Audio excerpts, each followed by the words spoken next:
రామోజీ సంస్థ ఈ Ramoji excellence award కార్యక్రమాన్ని పెట్టడం ద్వారా ఈరోజు అవార్డు గ్రహీతలను గుర్తించడమే కాకుండా భవిష్యత్తులో ఇంతకుముందు చంద్రబాబు నాయుడు గారు ఏదైతే చెప్పినరో ఈ అవార్డు అనేది ఒక గొప్ప గౌరవంగా భవిష్యత్తులో ఇది రాణిస్తుంది అని నేను కూడా వారితో ఏకీభవిస్తున్నా. రామోజీ ఎక్సలెన్స్ అవార్డు అనేది ఆషామాషిగానో లేకపోతే రవీంద్ర భారతిలో చప్పట్లు దుప్పట్లతోని ఏర్పాటు చేసే ఆర్టిఫిషియల్ అవార్డు కాదు అని నేను సంపూర్ణంగా విశ్వసిస్తున్నా. ఈరోజు అవార్డు గ్రహీతలకు ఖచ్చితంగా వారి శ్రమకు వారి నైపుణ్యానికి ఒక గుర్తింపు, రామోజీ గారి ఆలోచనలని భవిష్యత్ తరాలకు అందించడానికి మీరు మేము మన అందరము చేయగలిగిన ప్రయత్నం అంతా చేయాలి. ఒక్క అనుభవాన్ని రామోజీరావు గారితో మొట్టమొదటి నేను కలిసిన అనుభవాన్ని మీతో పంచుకొని నా ఉపన్యాసాన్ని ముగిస్తాను. 2009 సంవత్సరంలో శాసనసభ ఎన్నికలు జరిగినాయి. ఎన్నికల తర్వాత ఓట్ల లెక్కింపుకు నెల రోజులు సమయం ఉండే. మేము అప్పుడు అన్ని లెక్కలు వేసుకున్నాం, తప్పకుండా ప్రభుత్వం వచ్చేటట్టే ఉందని. మరి ప్రభుత్వం వస్తే మంత్రులు కావాలనే కోరిక కూడా ఉంటుంది కదా.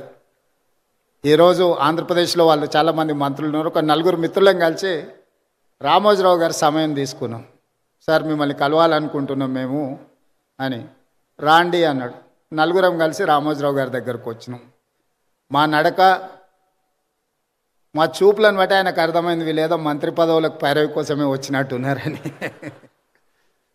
భోజనం పెట్టి కూర్చోబెట్టి మేము అడగని కూడా అడగలే, వారే మొదలు పెట్టారు. రాజకీయాలు ఆ విధంగా, ఎన్నికలు ఫలితాలు ఏ విధంగా వస్తాయి అనేది విశ్లేషణ ఒక రకము. నేను ఇప్పటివరకు ఎప్పుడు చంద్రబాబు నాయుడు గారికి నేను ఎవ్వరికి మంత్రి పదవి ఇవ్వాలని చెప్పలేదు. నా దగ్గరికి ఎవరు వచ్చినా మంత్రుల కంటే కూడా ఎమ్మెల్యేలకు బాగా రాణిస్తారని నేను సూచన చేస్తూ ఉంటాను. మీ 4 కూడా అదే సూచన అని వారు మాకు అంటే మా మనసులో ఉన్న మాటను గుర్తించి, అంతకుముందు బయట చాలామంది మంత్రివర్గం అంతా చంద్రబాబు నాయుడు గారు రామోజీరావు గారు చిట్టి పంపిస్తారు, చంద్రబాబు నాయుడు సార్ మంత్రివర్గాన్ని ఏర్పాటు చేస్తాడని బయట చర్చ జరుగుతుండేది.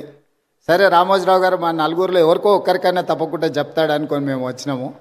వారు రాజకీయ నాయకులకు కానీ ప్రభుత్వంలో కానీ ఇలాంటి సూచనలు ఎప్పుడు నేను చేయను.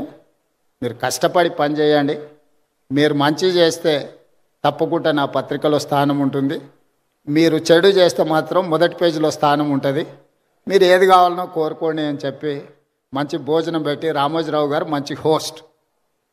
నేను ముఖ్యమంత్రి అయిన తర్వాత కూడా వస్తే చాలాసేపు భోజనం పెట్టి చాలా విషయాలు మాట్లాడారు. ముఖ్యమంత్రిగా వచ్చినప్పుడైనా ఏదైనా పనుల విషయంలో ప్రస్తావిస్తారేమో నేను అనుకున్న, వారు ఏం మాట్లాడలేదు. వారు చెప్పిండ్రు ఇది నా బాధ్యత, ఎందుకు సార్ రెస్ట్ తీసుకోవచ్చు కదంటే, నిత్యం నాకు ఈ పనిలోనే ఒక సంతృప్తి ఉంటుంది. ప్రతి పేజు నేను చదువుతాను. అక్కడక్కడ వారు స్పెల్లింగ్ కరెక్షన్స్ ఉంటే కూడా పత్రికలో వచ్చిన ఆ డేటా అంటే మ్యాటర్ని కూడా వారు రౌండప్ చేసి పెట్టి అందులో ఏం తప్పులు ఉన్నాయో కూడా మార్క్ చేసి పెట్టి వారి టేబుల్ మీద కనిపించింది. అంత నిబద్ధతతోని వారు పనిచేసిండ్రు కాబట్టే ఇంత గొప్ప సంస్థను నిర్మించగలిగినరు.